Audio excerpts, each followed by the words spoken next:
పెంచిన కరెంటు ఛార్జీలను తగ్గించాలని కోతలను ఎత్తివేయాలని డిమాండ్ చేస్తూ వైఎస్సార్ కాంగ్రెస్ చేపట్టిన కరెంటు సత్యాగ్రహానికి పలు వర్గాల ప్రజల నుంచి మద్దతు వెల్లువెత్తుతోంది. ప్రముఖ సినీ నటులు నరేష్ దీక్షా శిబిరాన్ని సందర్శించి తన సంఘీభావం తెలిపారు. వైఎస్ కుటుంబం పోరాట పటిమ, ప్రజల కోసం వారు పడుతున్న శ్రమ ఎంతో గొప్పదని ఈ సందర్భంగా నరేష్ అన్నారు.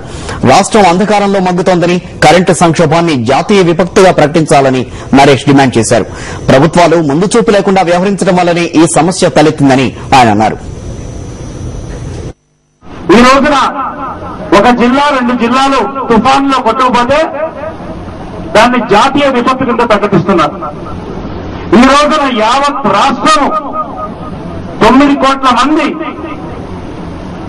అంధకారంలో ఉన్న పరిస్థితిలో ఈ రోజున ఈ యొక్క పరిశ్రమలు మూతపడే పరిస్థితిలో ఈ రోజున ఈ యొక్క కరెంటు విద్యుత్